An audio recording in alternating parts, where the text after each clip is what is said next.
sister-in-law gave my son a DNA test kit for Christmas to prove he wasn't my husband's, but when her own son took one too, we found out her kids weren't her husband's. I met my husband, James, in our late 20s, and we quickly fell in love. After 2 years of dating, we got married, and since then, we've been living a happy, peaceful life. Our bond seemed unbreakable, built on trust and shared dreams. Together, we welcomed our beautiful son, Nathan, into the world, and he's been our pride and joy. Now 5 years old, Nathan fills our days with laughter, love, and endless energy. We felt like the perfect little family, and I thought nothing could come between us. That was until Sarah, my sister-in-law, decided to throw a wrench into everything. Sarah and I had never truly gotten along. From the moment James introduced me to her, there was an underlying tension between us. I had tried to be friendly, but it was clear that Sarah had other plans. At her wedding, she accused me of trying to overshadow her because I wore a cream-colored dress. Now, mind you, this wasn't a decision I made. Sarah had specifically chosen for all her bridesmaids to wear cream. Yet, on her big day, it somehow became about me stealing the spotlight. She threw a tantrum, turning what should have been her day of joy into an awkward mess for everyone. From that point on, it was a constant game of snide comments, backhanded compliments, and petty actions. If I wore a new dress, Sarah would say, "That's nice, but I liked it better when I saw it in the store last year." If Nathan hit a milestone, she would find a way to downplay it, comparing him to her own son, Tommy. It was exhausting, but James and I always took the high road. We didn't want to let family drama ruin our lives, and besides, we wanted Nathan and Tommy to grow up close, like brothers. However, things took a dark turn this past Christmas when Sarah decided to stir the pot in a way that no one expected. For Christmas, she gave Nathan one of those DNA testing kits that everyone seems to be using these days. Initially, I didn't think much of it. Nathan has always had an interest in science, and he loves learning about family history. But something about Sarah's smug smile when she handed him the kit didn't sit right with me. I could feel there was more to this gift than met the eye. Later that evening, James pulled me aside, his face troubled. He said that Sarah had made some strange, almost cryptic comments to him, remarks about finally getting some answers and how the truth always comes out. I felt a chill run down my spine. It didn't take long to put two and two together. Nathan has green eyes, while both James and I have brown eyes. Of course, anyone with even a basic understanding of genetics knows that recessive traits, like green eyes, can skip generations. But Sarah had been making subtle, passive-aggressive comments for years, hinting that maybe James wasn't really Nathan's father. This gift was Sarah's way of planting seeds of doubt in our marriage, a calculated move designed to make James question Nathan's parentage. I was furious. How dare she try to turn something as innocent as a child's curiosity into a tool for her petty games? But James and I refused to let her win. We knew the truth. Our love and trust in each other were strong, and we weren't about to let Sarah's poisonous actions shake that foundation. We agreed to let Nathan take the test if he wanted to, confident that the results would only confirm what we already knew. Nathan is our son, and no test would ever change that. Nathan, completely unaware of the tension brewing beneath the surface, was excited about the science behind the DNA test. He loved the idea of learning about his ancestors and where his family came from.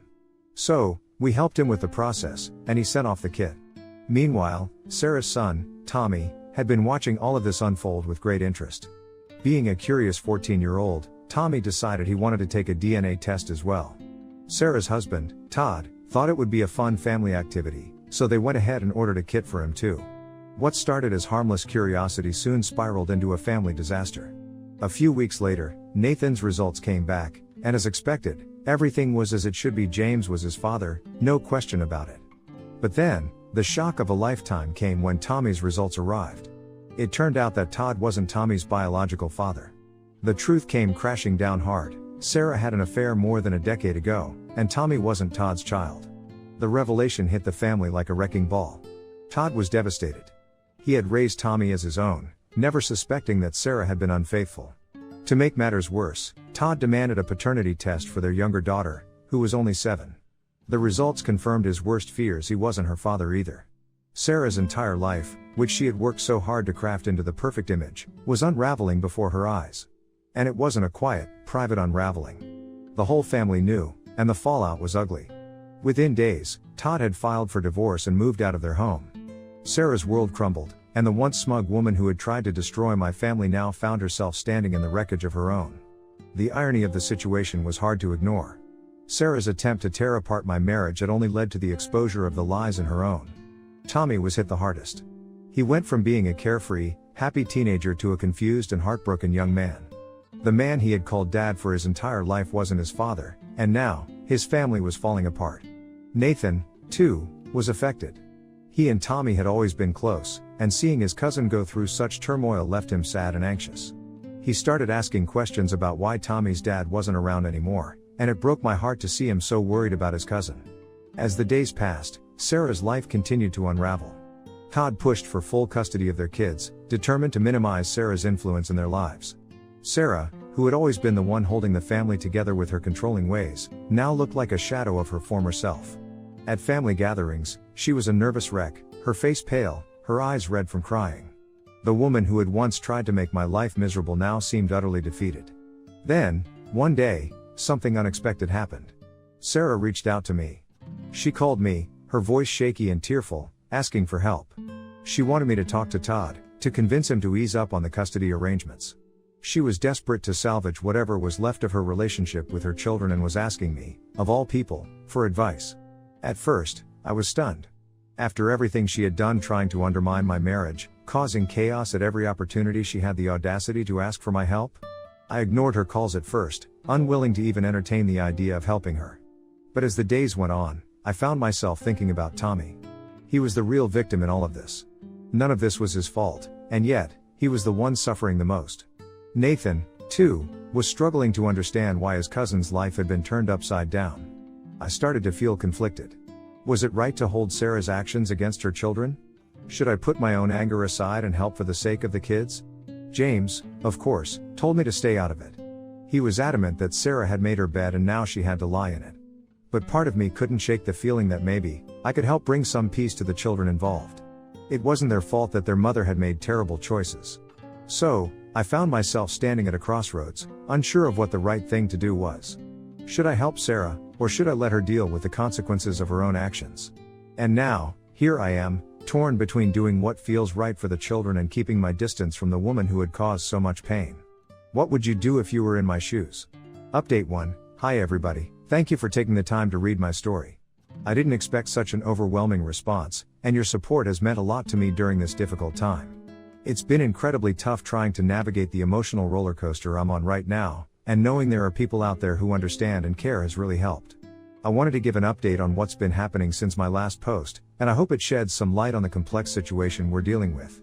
Sarah is still constantly calling me, and, to be honest, it's becoming exhausting. I thought at some point she might back off or calm down, but she hasn't. She's relentless. There was one particularly bad day where she called me 3 times in a row, leaving long, tearful voicemails. I could hear the desperation in her voice, but after everything, it was hard to muster much sympathy. At one point, my husband, James, got so frustrated that he couldn't take it anymore. He called her himself. James rarely loses his cool, so when he called her, I knew it was serious. I could hear the anger in his voice from across the room. He blew up, telling her he was done with her disrespecting me and trying to manipulate our family. He made it clear that this wasn't just about the DNA test, it was about years of snide comments, manipulation, and her complete disregard for boundaries. Sarah didn't take it well. She broke down crying on the phone, telling James that I had poisoned his mind against her, that I was the one turning him away from his family. Hearing her sob like that left me feeling conflicted. Part of me felt a sliver of sympathy, but mostly, I was just tired. After that conversation, things got worse. Sarah's tone shifted again. She started texting me repeatedly, swinging between asking for help and accusing me of trying to ruin her life. One moment, she was pleading for my support, saying how much she needed me to talk to Todd and help smooth things over. The next, she was calling me manipulative, claiming I was jealous of her and her family, that I wanted to destroy her marriage. It was as if she couldn't decide whether I was her enemy or her savior. Honestly, it's been exhausting dealing with her emotional outbursts. I feel like I'm stuck on a roller coaster I didn't sign up for. Through all of this, my biggest concern has been the kids. They're innocent in all of this, yet they're the ones suffering the most. I can't stop thinking about Tommy and Nathan.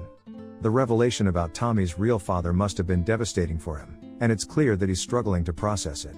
It's hard for me to watch him go through this without being able to help. Nathan, on the other hand, doesn't fully understand what's going on, but he knows something is wrong. A few days ago, we had a family gathering, and Nathan wanted to play with Tommy, just like old times. They used to be so close, inseparable, really, but when Tommy came over, I could see the change in him immediately. He was distant, quiet, and hardly engaged with Nathan. My heart broke watching the two boys, who had once been like brothers, now drifting apart. Nathan kept asking why Tommy wasn't laughing or playing like he used to, and I didn't have the heart to tell him the truth. Instead, I made up excuses, telling him that Tommy was just tired or had a lot on his mind. But deep down, I knew it was more than that. Meanwhile, Sarah keeps sending me these long, dramatic texts. Just yesterday, she sent me a message saying how she felt betrayed by our family. I honestly wanted to scream. How could she feel betrayed? It was her choices that led to this mess in the first place. But still, she seems completely unable to take responsibility for her actions. It's always someone else's fault, mine, James's, Todd's. Never hers. James and I have had countless late-night conversations about how to handle this. We both want to do what's best for the kids, but we're not sure what that is anymore. James believes we should step in and try to help Tommy, especially since he and Nathan are so close. But he's also worried about the consequences of getting too involved with Sarah's mess. We've been trying to walk a fine line between being supportive of the kids and protecting our own peace, but it's been harder than we imagined. To complicate things further, Todd has started reaching out to James. He's been trying to make sense of everything and wanted to talk about the situation. James reluctantly agreed to meet him for coffee. When he came back, he looked more conflicted than ever. Todd, understandably, is devastated. He told James that he feels like his entire life has been a lie, and now he's struggling to figure out how to co-parent with Sarah after everything that's happened. Talking to Todd only made James more torn. Todd is a good guy, and he's just trying to do the best he can for his kids, despite the nightmare he's found himself in. After hearing Todd's side of things, James is even more conflicted about how to move forward. He wants to help, but we both know that getting too involved could drag us further into Sarah's drama. It's hard to know what the right thing to do is. Every time I see Tommy, I feel an overwhelming urge to help him. He's just a kid, caught in the middle of this disaster, and he doesn't deserve any of it. Nathan keeps asking why Tommy seems so sad all the time, and it breaks my heart that I can't give him a real answer. The more I think about it, the more I feel torn between wanting to step in and the fear of being pulled into Sarah's chaotic world. At the end of the day, all I want is to protect the kids. Tommy and Nathan deserve better than this, and it's painful to watch them suffer because of the mistakes their parents made. I'm not sure what the future holds, but I'm hoping we can find a way to resolve this without causing more harm. I'll keep you all posted on what happens next, and again, thank you for your continued support. Update 2, hi guys, a lot has happened in the past few days, so buckle up. It's been a lot for all of us, and I'm honestly not sure how much longer this will go on, but here's where we're at. First of all, Sarah decided she wanted to go through with a formal medical paternity test. She wasn't satisfied with the results from the at-home DNA kit, claiming it wasn't a reliable source for making such a big decision. To be fair, the at-home tests do have a margin of error, and I guess she was clinging to whatever hope she had left. But guess what? The results didn't change. The medical paternity test confirmed what the original one did. Todd is not the father of either Tommy or their daughter, and Sarah just dug a bigger hole for herself. I wasn't surprised by the outcome, but this left no room for doubt. Todd, especially, seemed like he was trying to prepare for the worst, but when those medical test results came in, I could see that it still hurt him deeply. He looked crushed, like the last bit of hope he was clinging to had been ripped away. He had mentioned to James before that he didn't expect some sort of miracle, but there was always that small part of him that hoped maybe the test had been wrong. Seeing the confirmation in black and white felt like a final nail in the coffin. After hearing the news, Todd became even more withdrawn. I could see it coming, but I didn't expect what happened next. Apparently, after getting the results, Todd did some digging and tracked down the guy he believed Sarah had the affair with. From what Todd told James, this guy was a co-worker of Sarah's from over a decade ago. Todd had his suspicions about their relationship for a long time, but Sarah had always brushed it off as work stuff. Now, it all made sense to Todd. He had recalled moments where Sarah and this man were unusually close, attending work events together and texting late at night. She always had excuses, convincing Todd it was innocent, but now it seemed like all of those suspicions were coming to a head. So, Todd decided to confront the guy. He tracked him down to his house and went over there without telling anyone. From what I gathered later, Todd wasn't in a great state of mind. He was hurt, angry, and desperate for answers. Things escalated quickly. The guy denied everything at first, but Todd wasn't having it. It quickly turned into a screaming match, and it didn't take long before things became physical. Neighbors heard the commotion and called the cops. By the time the police arrived, both Todd and the guy were roughed up. Todd ended up getting arrested for assault, and now he's facing charges. It's a mess. James had to go down to the police station to help Todd out. He bailed him out, but Todd's facing some serious legal issues now. He's trying to claim the fight was provoked, but it's going to be tough to prove in court. The whole thing just keeps spiraling out of control, and I can't help but feel like all of this stems from Sarah's decision to hide the truth for so many years. Todd is unraveling, and it's heartbreaking to watch someone who was always so composed fall apart like this. Meanwhile, Sarah's been scrambling to do damage control, but it's far too late. Todd has now filed for full custody of the kids, using the affair, the paternity tests, and the fight as evidence that Sarah is an unfit mother. Sarah is panicking. She's trying to convince everyone that Todd is the problem, calling him a psychomaniac and using the fight as proof that he's unstable and dangerous. She's terrified that Todd is going to take the kids away from her, and she's lashing out at anyone who doesn't agree with her. The tension between Sarah and Todd is getting worse by the day. Todd is furious with her for years of lies, and Sarah is desperate to maintain some semblance of control over her life, which is crumbling around her. I can see the toll it's taking on both of them, but more importantly, I'm worried about how this is affecting Tommy and their daughter. Todd has been talking about moving out of state with the kids, wanting to put distance between them and Sarah. He believes that a fresh start is what the kids need, far away from all the chaos, but I'm not so sure. I understand his desire to protect them, but uprooting them from everything they've known could do more harm than good. And legally, it's going to be a tough battle. Sarah, as always, is in full meltdown mode. She's been calling me non-stop, alternating between begging for my help and accusing me of turning James against her. It's emotionally exhausting to deal with her swings. One minute she's pleading for support, claiming she's been wronged, and the next she's ranting about how James and I are part of some grand conspiracy against her. I wish I could say that I didn't feel any sympathy for her, but part of me does. She's clearly spiraling, but at the same time, I can't ignore the fact that she's brought this all on herself. It's hard to watch someone self-destruct, but it's even harder when they refuse to take any responsibility for their actions. The last time I saw Sarah, she looked like she hadn't slept in days. Her eyes were red and puffy, and she kept repeating how everything was falling apart, how Todd was trying to take her kids away. She's in complete denial that her choices are what led to this mess. She still sees herself as the victim in all of this, and that's what makes it so difficult to communicate with her. She's trying to shift all the blame onto Todd, but anyone who's been paying attention can see that the situation is far more complex than that. At this point, I don't think we have any other choice but to get involved. We're already knee-deep in this mess, whether we like it or not. James thinks we should support Todd and help him get through the legal issues he's facing, especially since Todd seems to be the more stable parent in all of this. But I'm worried about the impact this is having on the kids. They're caught in the middle of a battle they didn't ask for, and I'm terrified that they're going to be the ones who suffer the most in the long run. Tommy, especially, seems to be struggling. He's always been a sensitive kid, and I've noticed a change in him since all of this started.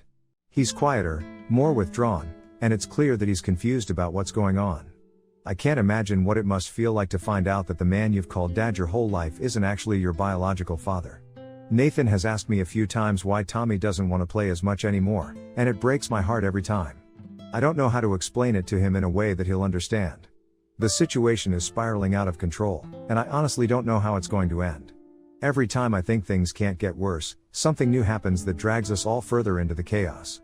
We're just trying to take things one day at a time and pray for the best, but it's hard to stay hopeful when the future looks so uncertain.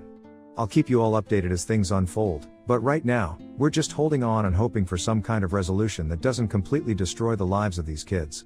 Update 3, hi everyone, it's time for the final update. A lot has happened since the last time I posted, and I think things are finally starting to settle, though it's been a roller coaster. We're not completely out of the woods yet, but it seems like the worst is behind us. I've been reflecting on everything, and I wanted to share how things have unfolded. First, let's talk about Todd and the guy Sarah had an affair with. You all know how that confrontation led to Todd getting arrested after things turned physical. What I didn't share before is that the situation escalated even further. Initially, we thought Todd might be facing serious charges for the assault, but in a surprising turn of events, the guy decided not to press charges. From what Todd told us, it sounds like this man wanted to distance himself from the whole mess. He probably realized that his involvement could make things even worse for him, both personally and professionally. While this guy did admit to the affair when the police got involved, he has since cut ties with both Todd and Sarah. In a way, that chapter of this story has closed, and honestly, I think that's for the best. Todd doesn't need to keep fighting with someone who clearly never cared about the consequences of his actions. Now for the part about the kids, this has been the most emotionally draining part for everyone. As you know, Todd had initially filed for full custody of Tommy and his little sister, which understandably made Sarah panic. But after some tough conversations with his lawyer and some deep reflection, Todd had a breakthrough. He realized that no matter what the paternity tests say, Tommy and his sister are still his kids. He's been their father since day one, raising them, loving them, and guiding them. That bond isn't something that can be broken by a DNA test. Todd told James and me that he's no longer fighting for custody out of anger or revenge. Instead, he's doing it because he wants to protect the kids from the chaos Sarah has caused. He's determined to shield them from the fallout of her actions, and he's been absolutely incredible throughout all of this. It's so clear how much he loves those children, and that's been his main focus in everything. He's made it a point to remind them that no matter what happens between him and Sarah, they will always be his children. He loves them unconditionally, and he's not going anywhere. The way Todd handled the conversation with the kids was remarkable. He sat them down and explained the situation in a way that was age appropriate, not giving them more information than they could handle, but enough so that they understood why things were changing. He reassured them that they didn't do anything wrong and that none of this was their fault. Tommy, especially, has been having a tough time processing everything.